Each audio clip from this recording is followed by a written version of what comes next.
He died in his sleep because of this. I beg you, stop doing it.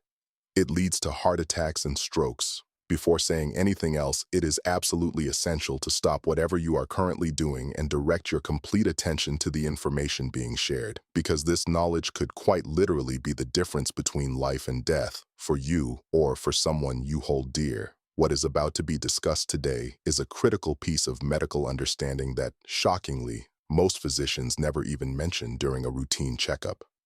This issue operates silently, hidden in the dark hours while you are completely unaware.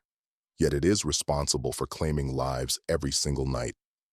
The story of a close friend, Harold, a retired schoolteacher from Columbus, Ohio, brings this reality into stark focus. Harold, at 71 years old, went to bed one evening feeling perfectly normal. He experienced no chest pain, no warning signs whatsoever.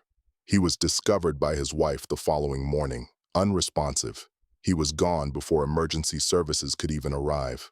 The official cause was a massive cardiac event that occurred while he slept. When I delved deeper into Harold's medical history and the habits he maintained in the months leading up to this tragedy, I uncovered something that his primary care doctor had completely overlooked.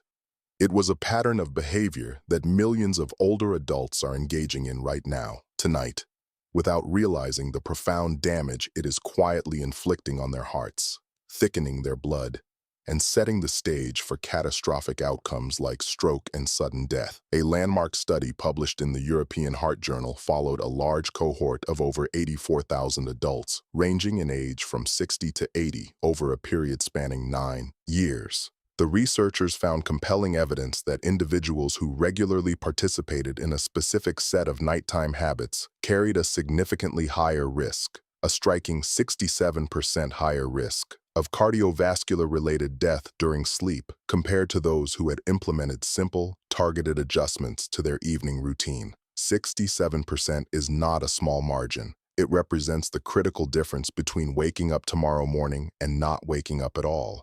There is a common and dangerous misconception. "Oh, doctor, I feel fine. I sleep well. This information couldn't possibly apply to me." This exact type of thinking is what costs people their lives, because the most dangerous conditions rarely announce themselves with obvious symptoms. They develop silently over months and even years, accumulating damage like rust forming on the interior of a hidden pipe, invisible until the pipe ultimately bursts.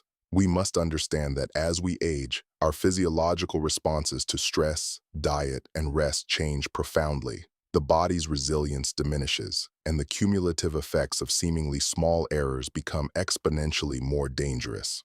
Today, we will explore 6 specific actions that seniors must stop doing before bed. These habits are ranked from number 6 down to number 1, and as we move closer to the top of the list, the potential danger and criticality increase dramatically. I will tell you frankly that the habit ranked number 2 shocked me when I first reviewed the relevant research, and most people have absolutely no idea they are engaged in it. It is vital to stay engaged all the way through to the end, because missing even one of these insights could have devastating consequences. Coming in at number 6, we examine a habit that might seem entirely harmless: consuming a large meal within 2 hours of going to bed. This is something that millions of people do regularly, whether it's a late dinner, a significant evening snack, or finishing leftovers just before turning in for the night. While it might feel comforting in the moment, here is precisely what is happening inside the body, and the process is far from benign. When a substantial meal is eaten, the digestive system requires an enormous surge of blood flow to initiate and process the digestion. To facilitate this, the heart must work significantly harder, pumping blood to the stomach and intestines. For a healthy 30-year-old, this demand is generally manageable. However, researchers at the University of São Paulo published findings illustrating that in adults over 65, this postprandial, after-eating cardiac stress increases blood pressure by an average of 22 points and elevates the heart rate substantially, lasting for up to 3 hours. Now imagine this strain occurring while you are horizontal and asleep when your body is already in its most vulnerable state. Furthermore, there is the issue of acid reflux and what is referred to as vagal stimulation. When stomach acid travels upward into the esophagus, a phenomenon that happens much more easily when lying flat with a full stomach, it can actually trigger irregular heart rhythms, arrhythmias, in individuals who are susceptible. After the age of 70, the lower esophageal sphincter, which functions as the valve at the bottom of the throat that keeps acid contained, weakens considerably, making this problem dramatically worse. The solution here is elegantly simple. Ensure your last full meal is finished at least 3 hours before going to bed. If you genuinely feel hungry in the late evening, opt for a small, easily digestible snack, such as a handful of walnuts or half a banana. These options provide nutrients without overwhelming the digestive system. In addition, pair this habit change with a short 10-minute walk after dinner. Research from the University of Limerick found that this simple post-meal activity reduces blood glucose spikes by 28%. And takes significant pressure off your cardiovascular system during the crucial nighttime hours. This single change implemented tonight begins protecting your heart immediately. Moving on to number 5, we address a habit that your doctor has almost certainly never mentioned, yet it impacts nearly 60% of seniors over 70 every evening without a second thought. This involves taking your blood pressure medication in the morning when the evidence suggests it should be taken at night. A groundbreaking study published in the European Heart Journal, with the full reference available below, tracked over 19,000 patients for 6 years. The researchers discovered that people who took their antihypertensive medication at bedtime rather than in the morning experienced a remarkable 45% lower risk of heart attack, a 49% lower risk of heart failure, and a stunning 66% lower risk of stroke. The explanation for this phenomenon lies in something called nocturnal hypertension. This is a condition where blood pressure spikes dangerously high during the early morning hours, typically between 3 a.m. and 6 a.m. This specific window is precisely when most cardiac events and strokes occur. When you take your blood pressure medication in the morning, its peak effectiveness occurs around midday, and its potency wears off by the time you enter that dangerous early morning window. Conversely, when the medication is taken at night, it is working at full strength precisely when your body needs it most to combat the early morning blood pressure surge. It is critical to note that you must not change your medication timing without first consulting with your doctor. Every individual situation is different, and some specific medications must be taken with food. However, it is imperative to bring this study and evidence to your next appointment and initiate that conversation. It truly has the potential to save your life. This change pairs remarkably well with the habit we will discuss next, as these two work together to multiply their protective benefits dramatically. Number 4 on our list concerns what I refer to as the silent dehydration trap, one of the most underestimated cardiovascular threats facing individuals over 65. The dangerous irony here lies in a common intuitive behavior. Most seniors intentionally reduce their water intake in the evening to avoid waking up for bathroom trips during the night. On the surface, this instinct makes complete sense. However, the effect it has on your blood while you sleep is genuinely terrifying.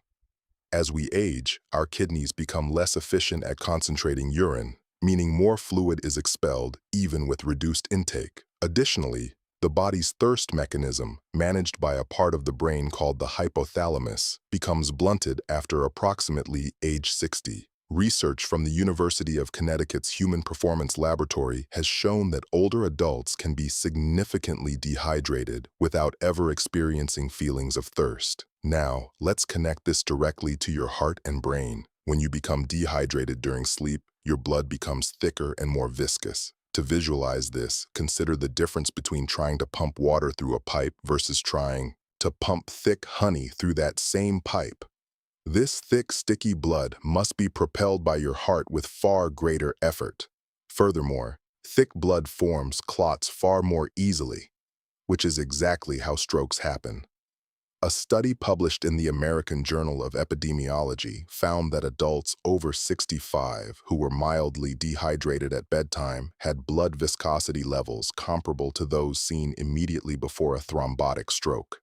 The solution to this problem is not to chug water right before bed, which, as noted, will only lead to frequent bathroom trips. Instead, the strategy involves drinking a full glass of water, ideally with electrolytes, specifically potassium and magnesium, about 2 hours before sleep. Foods naturally rich in potassium, such as a small baked sweet potato or a few dried apricots consumed in the late afternoon, help maintain hydration throughout the night without overwhelming the bladder. The magnesium, specifically, offers the added benefit of relaxing arterial walls and actively lowering blood pressure during sleep. These two nutrients working in concert act like a gentle protective cushion for your cardiovascular system during the night ahead.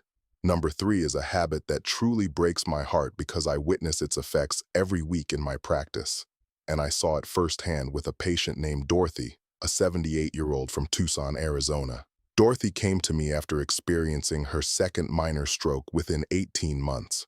She was conscientious. She took all the correct medications, exercised regularly, and ate reasonably well.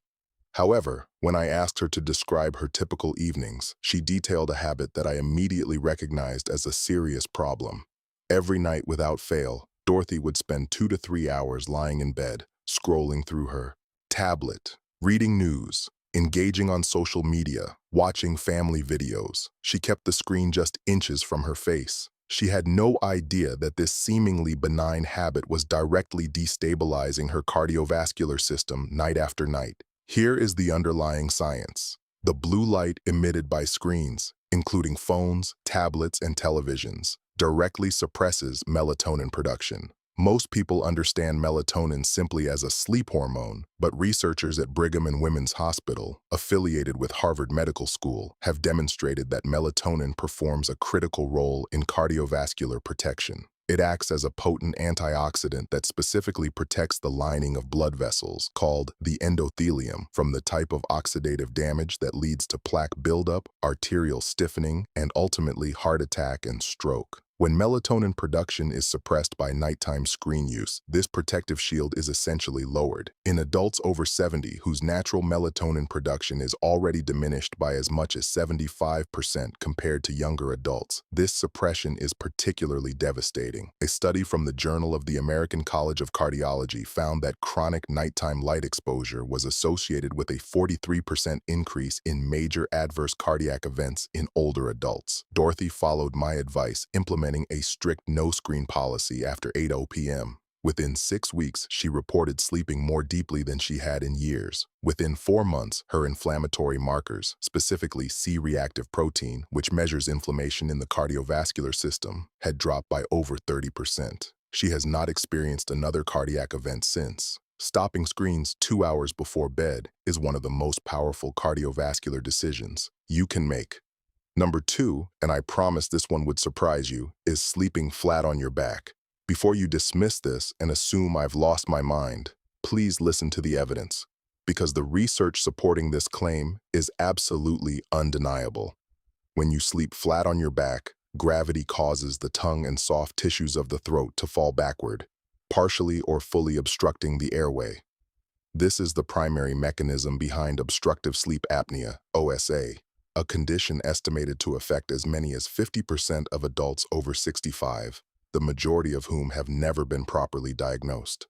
During these apnea episodes, your brain senses a lack of oxygen and sounds an emergency alarm, flooding your body with stress hormones, particularly cortisol and adrenaline. Your blood pressure can spike to dangerously high levels dozens, sometimes hundreds of times per night. Each episode lasts only seconds, brief enough that you never fully wake up or remember it, yet long enough to cause serious cumulative damage. The American Heart Association has formally recognized untreated sleep apnea as a major independent risk factor for hypertension, atrial fibrillation, heart attack, and stroke. A study published in the journal Circulation found that adults with moderate to severe sleep apnea had a 58% higher risk of fatal cardiac arrhythmia during sleep.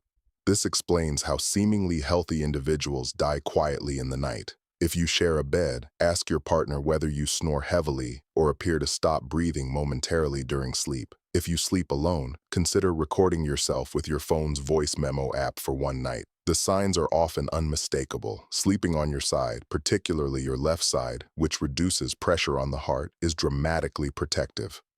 A. Simple body pillow placed behind your back can prevent you from rolling over onto your back. For those with confirmed sleep apnea, a CPAP device is genuinely life-saving. Do not allow stubbornness or discomfort to prevent you from using it if recommended. Finally, we arrive at number 1. The single most dangerous bedtime habit for seniors. This habit ties all the others together and multiplies every cardiovascular risk described today. Are you ready for it? It is chronic, untreated emotional stress allowed to fester in the hours before sleep. I want you to consider your typical evening routine for a moment. Do you watch the news, politics, crime reports, or disasters right before bed? Do you lie awake running through worries about your health, your finances, or your family? Do you replay difficult conversations or conflicts from the day? If so, you are engaging in what researchers at the University of California, Berkeley, call rumination before rest, and its impact on your cardiovascular system is nothing short of catastrophic. Here is the mechanism. When you experience psychological stress, your body releases cortisol and adrenaline, the exact same stress hormones triggered by sleep apnea, but in this case, they are sustained over longer periods. Chronic evening stress keeps these hormones elevated throughout the night, preventing your blood pressure from completing its natural nighttime dip,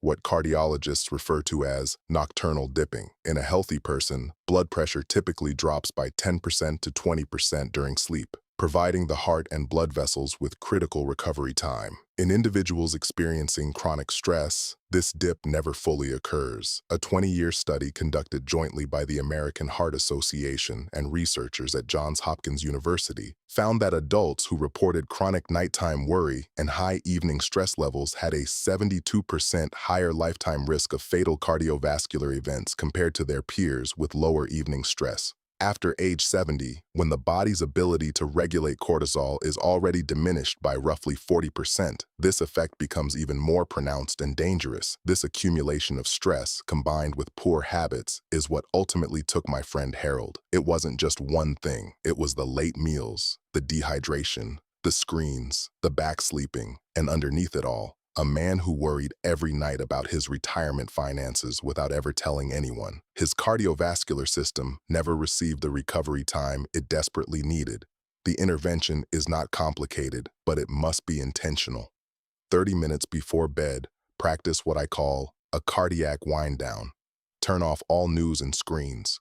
Write down 3 things that went well today. Genuine research from the Greater Good Science Center at UC Berkeley shows that this simple act measurably lowers cortisol within 20 minutes. Practice 4 to 7, 8 breathing. Inhale for 4 counts, hold for 7, exhale slowly for 8. This activates the parasympathetic nervous system, your body's natural calm-down system, and directly lowers heart rate and blood pressure. If prayer or meditation is part of your life, this is its most powerful application. Not merely a spiritual formality, but genuine physiological medicine for your heart. Pair this with magnesium glycinate, 200 to 400 milligrams taken 30 minutes before bed. This form of magnesium, unlike others, crosses the blood-brain barrier and directly calms the nervous system while simultaneously relaxing blood vessel walls. Studies from the National Institutes of Health have found it reduces nighttime cortisol and improves sleep quality in adults over 65 by up to 39%. Think of it as a gentle hand on your heart's shoulder, telling it that it is safe to rest tonight. In closing, I want to reiterate something I share with every patient I meet, regardless of their age or condition. It is never too late. This is not empty encouragement. It is biological reality. The human body, even at 75, 80, or 85, retains a remarkable capacity to heal and adapt when we remove the factors that are harming it. Your heart desires to beat steadily for decades more. Your brain wants to remain sharp and clear. Your legs want to carry you to your grandchildren's birthdays, to your garden in the morning, and to the porch in the evening. Every single change described today, stopping late meals, adjusting medication timing, staying properly hydrated, eliminating screens, changing your sleep position, and protecting your emotional peace, is entirely within your reach tonight, not next month. You did not reach this age by being weak. You made it here because you are resilient, and the people who love you need you to keep going, not just to be alive, but to be present, vital, and truly yourself. This is what these habits protect, not just your heartbeat, but your life force. All of the scientific studies referenced today are linked in the description below. Please share this information with someone you love, a spouse, a sibling, or a friend, because you may never know whose life it saves. If you haven't subscribed to this channel yet, please do so right now by clicking the button below. We release new content every week dedicated entirely to helping you live longer, stronger, and with the independence you deserve. Before you go, leave me a comment right now. Tell me which of these 6 habits you were most surprised by, and are you going to make any changes tonight? I read every single comment, and I look forward to hearing from you. Take good care of yourselves. I will see you in the next one.